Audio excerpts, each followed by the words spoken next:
Hi everyone, welcome to the Spinners Lounge, and we're here for another show. And obviously, we've got another guest, and this guest is obviously I'm happy to have them on because someone obviously introduced him to me. So before, like with every Spinners Lounge, before we get started, we're gonna let the guest introduce himself, please. So take the mic. Hi everyone, my name's Leon Woodford. People know me as Woody, Woodrow, Wooden Shoes, Woodstar. I'm a DJ producer from Essex. I'm into music, not genres. That's good. That's good.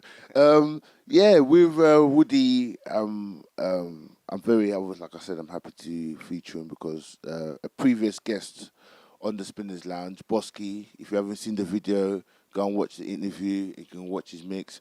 He's also the founder of Fracture Recordings. Yes, he is indeed. So when I did the Spinners Lounge, he kind of said, "Look, there's maybe some other guys who are into music and they do like lots of different stuff, and they'd be interested in doing it." So you're the one of the first that came through, so it was nice. But God bless Bosky. yeah, no, Bosky, if you're watching, thank you very much. Yeah. Before we start, Woody2Shoes. Why the name Woody2Shoes? Wow. Long story, really. I used to be an MC. My name was MC Woody. Okay. Woody is, do you know what? Still to this day, when I meet new people, I introduce myself as Woody. My name's Leon, but I Okay. introduce myself as Woody. It's my nickname. My dad's Woody. My brother's Woody. And my brother-in-law phoned me up out of the blue just one day from work. They said, Wood, I know what your DJ name's got to be, because I wanted to come away from Woody, because I wanted to come right away from my Yeah. MCing. And he said, it's got to be Woody2Shoes, man. I was like, you know what? I'm going to go with it. Let's do it. Okay. Yeah, let's Cool. do it. So, because I've noticed, right, on your SoundCloud, you're Woody2Shoes and Two Shoes One Beat. yeah. So It's just an AKA. A lot of the time I use Two Shoes One Beat with my production. I was just gonna say that. A lot of yeah. my tracks, both of the tracks that I've got out at the moment are under Yeah. Two Shoes One Beat. Okay. Don't know why I've done it. I just thought, yeah, let's go with it. Sounds No, cool. it's cool. and I I've thought it rolled was cool, with but it. then my again, like you just said, I think my assumption was that Woody2Shoes be your DJ sort of acronym or whatever, and then the Two Shoes One Beat kind of makes sense. It would be the Yeah. production. Yeah. Cool. No, I like it. Right. First question, really, right, with the Spinners Lounge, what we do, right, is where did you grow up? So, Where did I grow up? Yeah. I've moved around so much, man. I grew up. I was born in Enfield. Okay. I grew up in a place called Chelmsford, Cheshunt.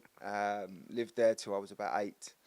And then we moved away from Cheshunt. We moved to a place called Wickford, which is just round the corner from where I live now in Rayleigh.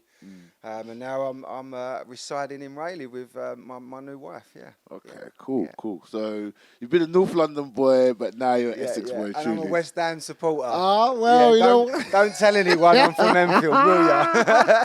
That's cool. Why do you go to Tottenham then? Why West Ham? All my mum's side of the family are from Tottenham. My granddad actually Yeah. had a bingo hall in Tottenham, Okay. right on the high street. So Cool. I should really be a Tottenham Yeah. supporter, but my dad's side is from East London. Okay. My footballing influence is from my dad. So Yeah. I've just downloaded it from him, if you like. Yeah. We're Thanks, blowing Dad. bubbles, Cheers. yeah? Thanks. No, cool. Right. So with Spinners Lounge, obviously, the questions and that. Now, what I really want to find out, because the reason I do ask it is because generally we are sort of, we're all grown up and that, but I want to kind of just get a little summary of the journey from being a young man to then being a DJ and a Yeah. producer. So I want to know what kind of music influences you had Yeah. and how the journey kind of built up. So let's go back, I don't know, to the earliest times you can remember how music had an impact on you, right? Yeah. I want to kind of know the early sort of types of music you listen to, Yeah, like yeah. the musicians or whatever. So going back to obviously the time you can remember, what was the music that you that was in your life at that moment? Oh, wow. I mean, the earliest memories for me is when we lived in the flats at Waltham Cross. My dad plays guitar. Okay. My mum sings. Oh wow. They used to be in a band with my auntie and uncle. My My uncle on my mum's side is a choreographer. My auntie was a singer, my other auntie. So it was always around me. I mean, Christmas parties at my nan's were amazing. It was all singing, music, my granddad playing the keyboard in the corner. And I've been surrounded by it all my life, you know. And earliest memories for me is listening to my dad strumming Stevie Wonder in the flats in summer with the windows open. Front door open because we lived on like the 8th floor. Yeah. So like that was the only breeze we had through the front door and out the window. You know, we had no garden, but those for me were the earliest memories of music for me. And you know, coming from sort of like anything Motown, like my mum and dad loved Motown, Stevie Wonder, Michael So there's Jackson, a lot of soul in the Diana house. Ross. Oh, a lot of soul, man. And you know, that's where my love of music came from. And slowly growing up, when I sort of got to sort of 11, 12 years old, I found pirate radio. Just on an off chance, just found it on the radio, flicking through. And it's a radio station called Sweet FM. And Slip Mac was on it, Kenny Ken was on it. And I used to sit there with my tapes. I used to break the top of the tape so I could record it. So yeah, I used to tape them up so I could put my tape or in. sticks off. Yeah. Put my tape in and I'd sit there, I'd listen to the shows, and then all of a sudden my love for underground music came. Yeah. I've never, like I said at the start of the interview, I've never really been into a genre. I just like nice music. Yeah. And my likes of different styles ranges. It's so eclectic, and I think that's from having my mum and dad play it from so young, all different sorts of stuff, you know. No, but it's good what you said, though, obviously, because, like, again, I'm just thinking, as you said about your family, I'm thinking of another DJ we had, Stuart Mitchell, and he talked about his mum and dad, the music they played in the house, very soulful and all of that. And I think to myself, it's good to have that, and having people like your dad be a drummer as well. That's cool, man. You know what I'm saying? Guitarist as well. Yeah. Look, I've got videos of me. I've got video of me Wow. singing lead songs out of the theatre production Annie. Okay. At like 8 years old on my sofa at home. So they're the types of music I was into. It was crazy from Michael Jackson up to Diana Ross and, you know, all of them sort of things. So even now when I'm making music now, if I need to feel myself, feel my thoughts, or fill my brain with some energy, I'll play Michael Jackson, or I'll play, you know, Temptations, or get an idea and then bang, and I can go and crack on with my music. Well, so that's I nice. still use it to this day. Yeah, that's really cool, man. That's cool. Yeah. So with that, do you have memories of the first kind of record or CD that you bought? For me, the first one I can remember physically going out and buying, I probably had more before it, but I went and bought out the Tough Jams Experience. Okay. It was called The Experience. Yeah. And I've still got it now, and I still play the tracks off it now. And it was Matt Jam Lamont and Cole Tough and Enough Brown, obviously. Yeah. And that was when Garage went to the next level. From that, for me, that CD, when they brought that out, Garage became okay to listen to, with all different types of people. Up and down, ages, and everyone. It was okay. It was a big. To be fair, it was saying it like that. You know what it did for Garage. It was a big moment. It was a big moment. You just said it, and I'm thinking, I've never really looked at it like that. But the experience. No, that's cool. Yeah, cool. And the Ice Cube's album as well. I think it was Kill at Will. I think it was called his album. I bought that. I remember buying that. That was a big influence on my MCing and my writing and stuff like that. So for me, they're the two earliest memories. Yeah. But I'm sure there was some before that, but they were the two that the stick ones out. that stick out for me. You know? Yeah, that's cool. Yeah. That's cool. Right. So from early sort of music taste, the family, and all that kind of stuff, right? Now, because obviously you said Tough Jam, so you'd have been in your teens, right? Yeah. So when did the journey to become a DJ? How did it evolve? How did it start? It evolved. I already had gained my love for music, and I think I was around about 15, 16, and I used to race motocross bikes professionally. Okay. And I represented my country 9 times, and I rode at a really good level. And I was sponsored by Suzuki at the time, and we got given 2 bikes a year with our sponsorship. Yeah. And one of the bikes they let us keep because we had to give them back. At the end of every year, we gave them back. And one of them, they let us keep it. And with that money, I sold the bike. And with the money, I went out and bought a set of cam belt drives because I just thought, I'll go and get a set of decks. It weren't, I'm going to be a DJ. I was into my underground music and I just wanted to have a go. And I got my cams. And my mate Dan, that I grew up with, which was the first guy I met when I moved to Wickford, he was heavily into his music as well, and we used to go record shopping down to Sound Zone in Basildon, and used to sit there, go have a little pile and sit there, and he had 1210s. Okay. So it was always his house we wanted to go around. We used to get the records out. We're going around I know that feeling. Yeah. But yeah, that's really where it started for me. I didn't set out to become a DJ. I bought a set of decks because I enjoyed underground music. Yeah. And I enjoyed going out record shopping. And it started to become a regular thing.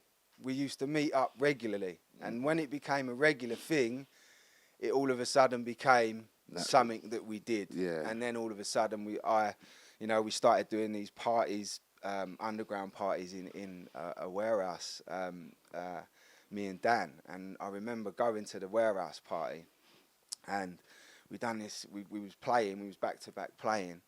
And the two guys were on the mic. And he went to me, he said, can't take the mic off them, I can't hear myself mix. So I said, all right, cool, no worries. I took the mic, I said, listen, is it cool if we do it? And I was like, yeah, cool, no worries. And I started doing a little bit of just crowd hyping. Yeah. And then all of a sudden I fell in love with MCing, and I fell it, and my Dan said to me, when we got home that night, he said, why don't you write a few lyrics? So I wrote a couple of lyrics, and then I was a DJ for a very short amount of time at the start. Yeah. And then I put the decks down and picked up a mic, and then I was an MC for 10 years. Wow. So it went.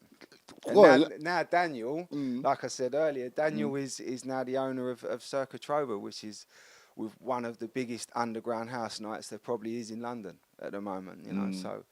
So it's a mad journey we've both been on. Yeah, definitely. I was just thinking to myself before taking it all in. I'm thinking to myself, wow, you was doing motocross. So what happened after? Obviously, you're getting into the DJ and MCing. Yeah. What happened to motocross then? Well, I gave up in 1998, 97, 98. I gave up due to my dad couldn't take me anymore. It was, we were a working class family, and it was we was going away on a Thursday, not getting back till early hours in the morning on a Tuesday morning, and then he was having to go to work. Yeah, that's a lot. And it was tough for him. And in the end, he just said, look, I can't take you anymore. We can't do this. So it came to a very abrupt end, and it was tough. It was because since the age of 5, that's all I knew.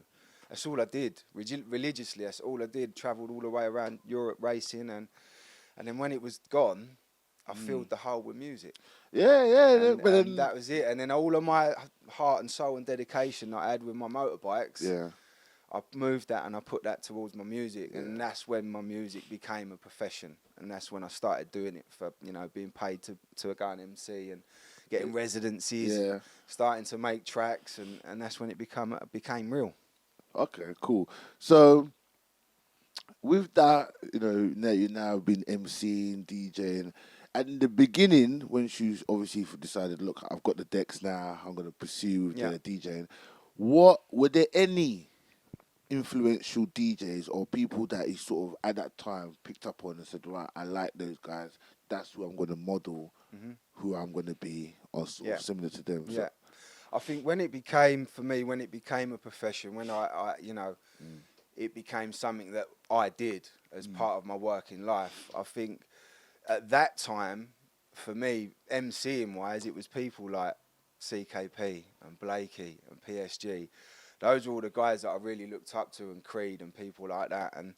But DJing, when I first started DJing at 15, 16, for me, like people like Kenny Ken, Slipmatt, Jumping Jack Frost, people you don't really, especially Jumping Jack Frost, that guy was immense. I mean, he was unbelievable on the decks. He did things that I'd never seen or heard before. It was like, wow, what's he doing?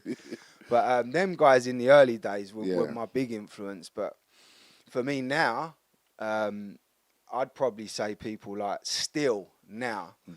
At 36 years old, still, I envy DJ EZ. He is, I mean, he is immense. I've worked with him as an MC. I've worked with him probably 5, 6, 7 times, and I've just watched him, and I've been a punter out on the dance floor. He's incredible. Incredible. Definitely. His skills are incredible. I think as well, with skill, his popularity, but I think again when we talk about influence and his impact on garage, just like Matt Jamlamon and that record as well. Yeah, he's very influential. EZ, you know what I mean? He's done a lot for garage and still keeps their spirit alive as well. Do you know what I mean? So he's working more now than he ever has. has. Because where people, again, he, like I said, when he's done a lot for the scene. There's a lot of stuff that probably we don't see that he's done. Do you know what I'm saying? Absolutely. Being there, kind of representing the scene and giving it a bit of credibility. He's done a lot. And he's a top guy as well. He's a lovely, down-to-earth guy. Yeah, a lot of people have said that. He's a really cool. nice guy. And, for me, he just still now. I mean, where I'm listening to, all of the house DJs, and I'm very heavily house influenced now. Yeah. He still, for me, blows all the other DJs out of the water. All of them, because he's just... His skills, man. He puts a lot into what he does. He does. I'm never going to deny that with him. So, what I like to do is with everyone who appears on the Spinners Lounge, right? There's a sort of small segment where I say, obviously, you mentioned EZ, right? So if you could maybe pick another 2 DJs, right? But these DJs could be from the early days, or it could be now. But DJs that you're listening to now, and it's more of like a recommendation to me or anyone else to go and check out these guys and follow them. So you already picked EZ, so we put EZ down. So another 2 DJs that you like a lot. You know what I mean? Whether it was inspiration to you, maybe just kind of you discovered them now, but. It's up to you. Wow. So. Big question. That's like asking me what's my favourite chocolate bar. You have to give me at least an hour. Yeah, well, it's a tough one. I always tell people it's a toughie. Definitely EZ. We'll put him up on the plaque. Yeah. Put him there. EZ's there. EZ's done. Wow. For now, I mean, I'm not a huge, massive drum and bass fan. Well, I was gonna Andy C. I was going to say, because for you... His technical ability is... outstanding. Yeah. Outstanding. I don't like DJs. I mean, it's the reason why I bought one of these. I'm a beat matcher. I learned on 12. I learned on cams. But, these take it to the next level. And, people like, trying to get them, Claude Von Stroke, Justin Martin, Kill Frenzy, all of the Dirty Bird boys. I mean, they're really cool. They're taking it to the next level, mixing different. Doing it differently, not just rolling from one tune to the another. Next. Doing something else. Bring something else to the table. Cytec, I think, is really cool. He's a techno. He's not, for me, he's a live producer. He uses a lot of MIDI controllers, but not this type of MIDI controller. He used, like Push, Ableton and stuff like that, where we'll produce the tracks live. And that's when you start thinking, well, hold on a minute. Let the barrier down. Open it up and start looking at, right, let's see what DJing really is. What is DJing? And for me now, DJing has changed a lot. It has. I think the ones that are just beat matching now are the ones that I think they're slowly getting a little bit left behind, where, like the likes of EZ and Andy C and all of the boys at Dirty Bird, they're doing something different. They're not doing the same as the DJ that played before them. And you can recognise it, when you're on the dance floor, you can recognise when them DJs start playing. Like DJ Craze, DJ Yoda, the hip-hop DJs, Jazzy Jeff, and DJs like that. They do it differently. They don't do it the same as anyone else. And that's what I like to try and do with my DJing. I'm obviously not at that kind of level. They're the boys I look up to, but... do something different. Think outside the box. It's a cliched word, but literally think out the box. Like you said, I think that's what's made DJing interesting right now, because, like you said, he's gone from the days of, because even back then it was a challenge just to get the beat matched up on your technique sort of thing. Especially it was garage. So you had that battle to get over with and deal with it. But now when beat matching has become a little bit easier, in my own opinion, it is what else are you going to bring to the table? And like you said, a lot of DJs now have pushed the boundaries to what being a DJ Absolutely, is. So, yeah, totally. no, that's cool. Well, we then move on to sort of style, right? Because obviously for you, you're a DJ and a producer. Yeah?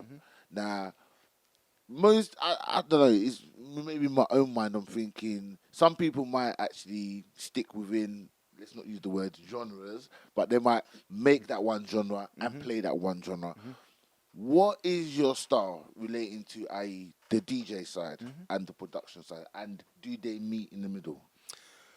I like to think of my style.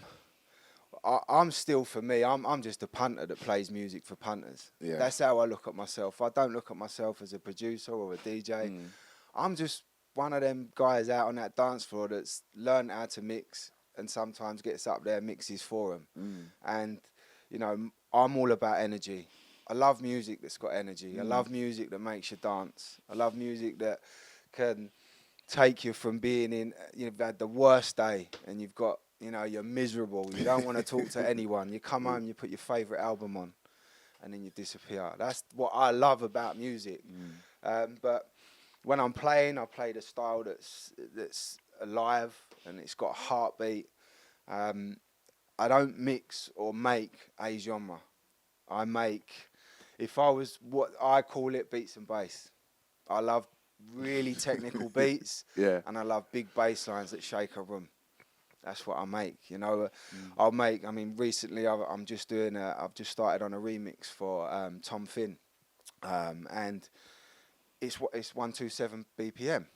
The two tracks I've got out at the moment, one's at 124, one's at 125. So I make anything, you know. I don't, when I go onto my laptop, I won't go on it with an idea.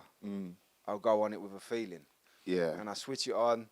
And it's a feeling. It's not something I go, right, I'm going to make a bass track today, or I'm going to make a happy hardcore track today, or I'm going to make something drum and bass today.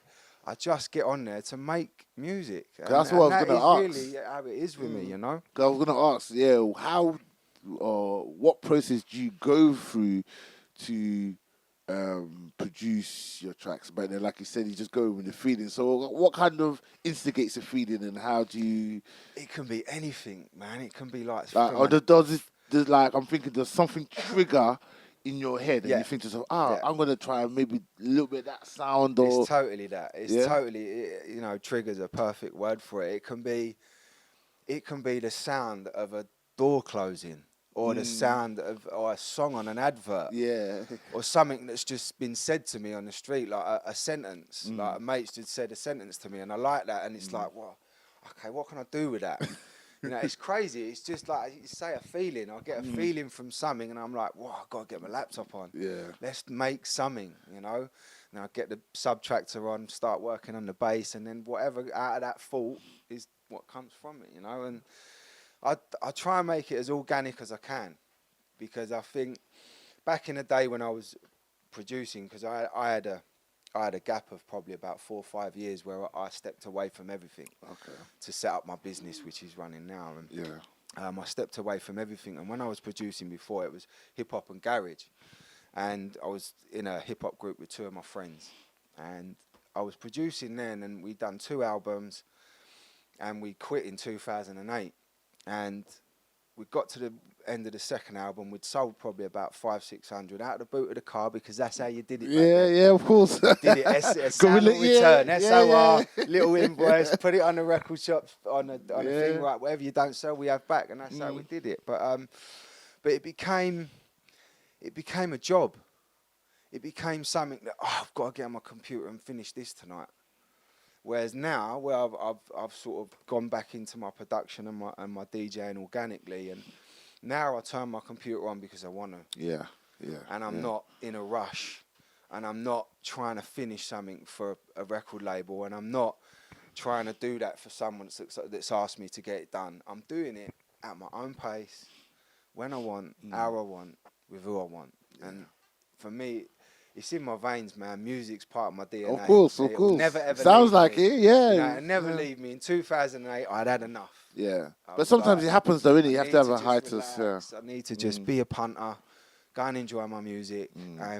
You know, now I'm making it because I love it, man. I love doing what I do. I come home, I've had a bad day, I turn my laptop on just to let me disappear. And that's how it is with me now, man. And Yeah, man. and for me, for the last sort of 2-3 years where I've been on the production again, I've had more reaction to my music in them 2-3 years than I did when I was making it for the 10 years before. Yeah. Which is crazy, but you know, I'm doing it differently now. So maybe the way I'm doing it now is the way I should have been doing It's it all before, good, man. you know? It's all good. Everything comes, round in time. Fashion, and man. yeah. Comes in and out of fashion. So, being a producer, obviously, and again, like I mentioned at the beginning, Bosky, who's the Fracture label recordings founder, and that you're signed to him, yeah. Yes. Yeah, So, yeah. how long have you been with Fracture Recordings? I've been with Fracture now. I've probably been with them around 6-7 months. Okay. Might be even a little bit longer than that. Okay. We met through social media. Me and Bosky, we connected on a crazy little link. It was a mad little link we had. And you know what? I've not had someone with such open. I've not met someone in music business with such open arms as Bosky is. You know, and I've got to thank him so much because he's really given my music a chance. Yeah. And yeah. since my music's been in and around Fracture, you know, I've been getting a lot of hits on my music, and I can't thank him enough for that. Nah, really that's good. can't, That's know, good. And Team Fracture, hashtag Team Frac. Yep. Team Fracture, everyone. Fracture Recordings. You get the links again in the description and the video and at the end of the video as well. But yeah, he like I said, we connected. He obviously got us together and he recommended that, you're a good guy. I'm a good guy, hopefully. That's what he said. But that's really good. And obviously, with you guys, I'm guessing there's going to be lots of releases coming. Maybe not this year. Maybe beginning. I've got an EP on the go at the moment. Okay. I've got probably 3 to 4 tracks that are built. They're not finished, but they're built. I thought I was going to have it done at the end of summer, but again, like I said, I'm not just going to crash bang while I pull my music out anymore. I'm here for the long run. I'm not going nowhere. That's not going nowhere. Bosky knows that, and I've got some bits hopefully coming. Possibly the EP will be before the end of this year is out. And fingers crossed it will be on Fracture. Fingers crossed that he digs it and he rocks with it. I'm sure he would dig it. I'm sure he'd dig it. But just quickly, just to round off on sort of the Fracture recording side, how many tunes have you released with them or material? 2. One's out. Both out at the moment. One's are they EPs or just singles? Singles. Both singles. I've done a remix of CC's.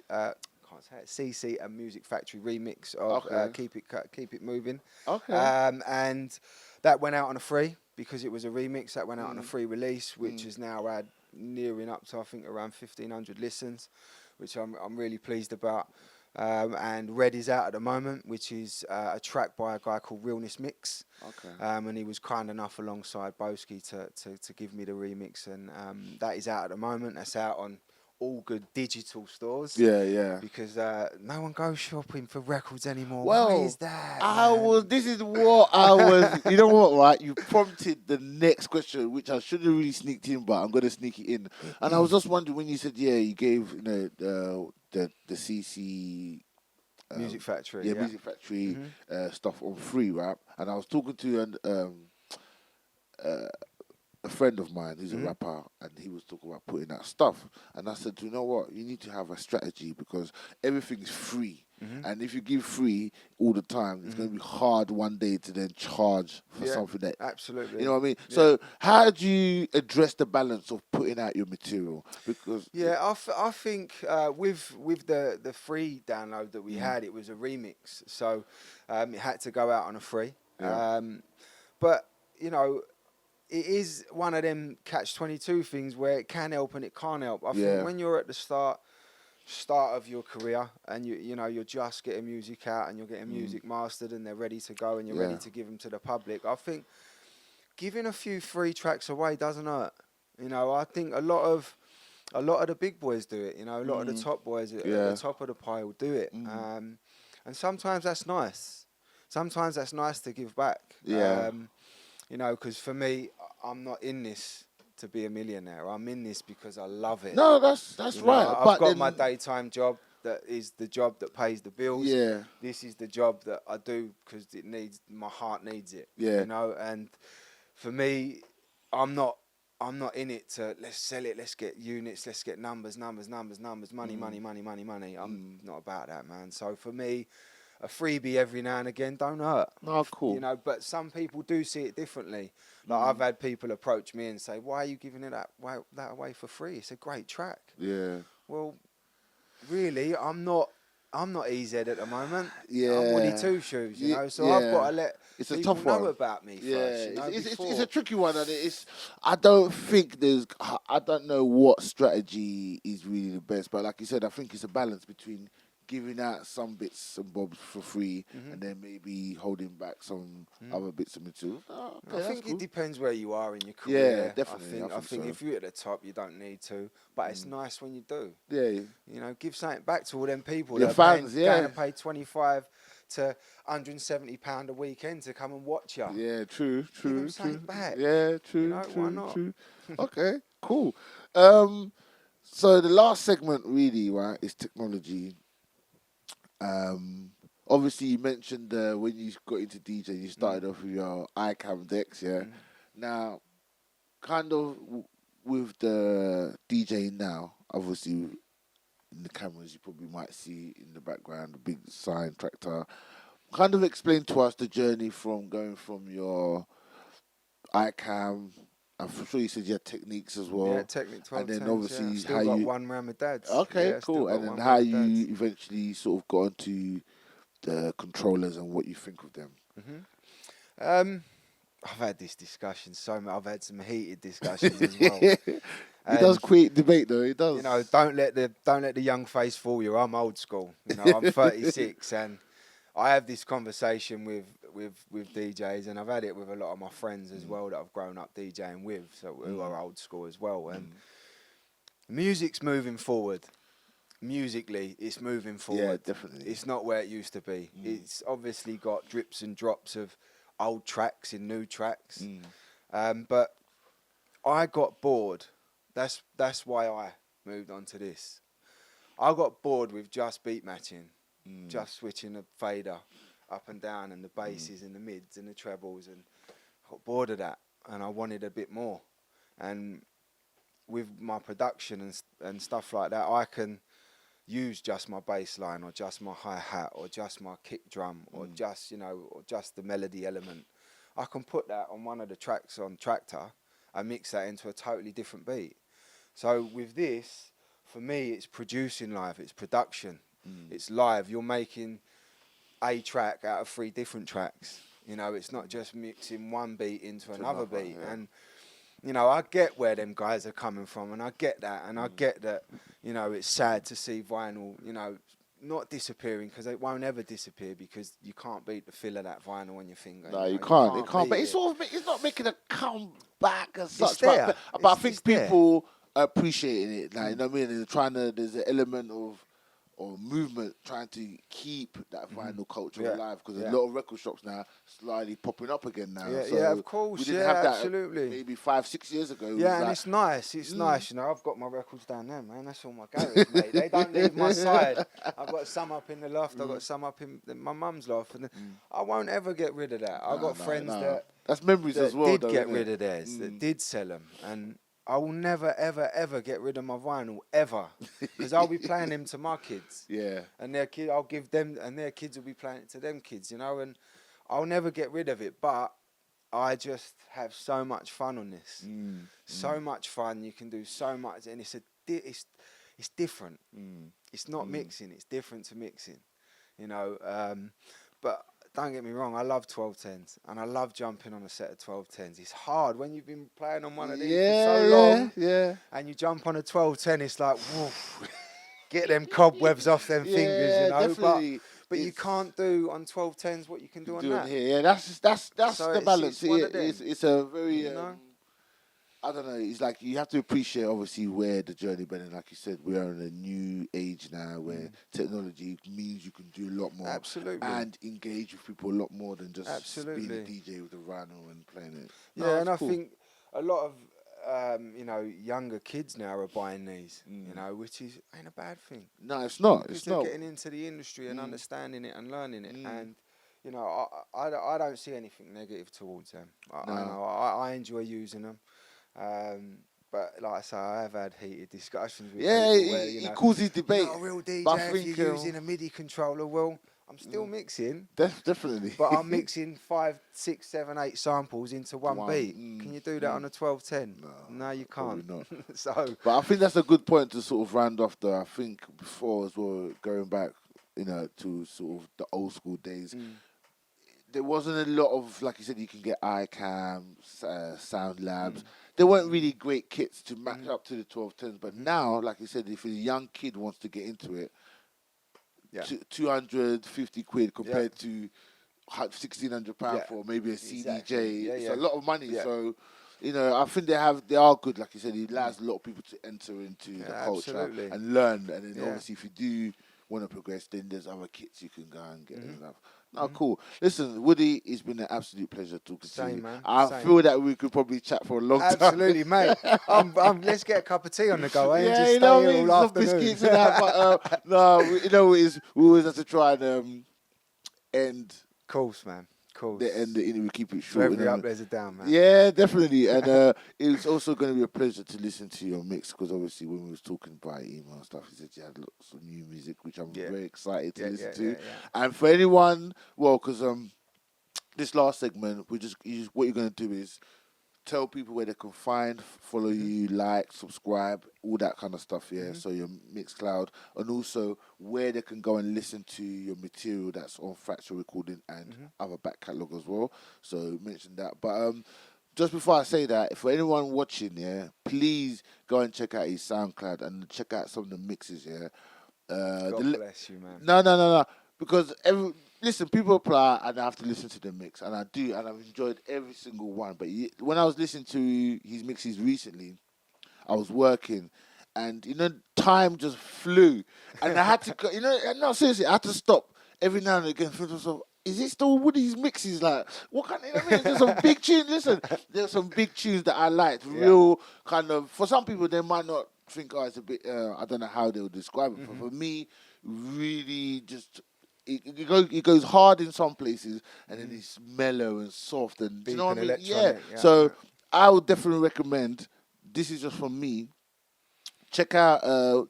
You told me earlier. What was it? The Live at Brownstock Festival.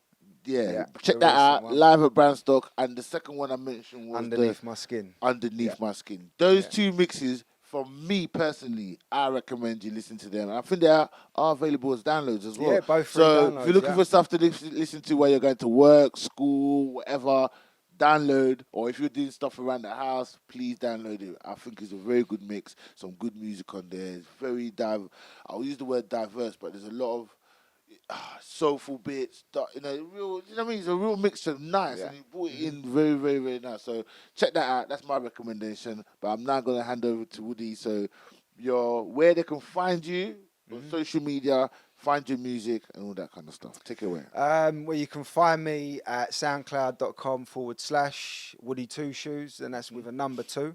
That's WOODY number 2. SHOES. You can find me on Twitter, which is at Woody2Shoes, nice and simple.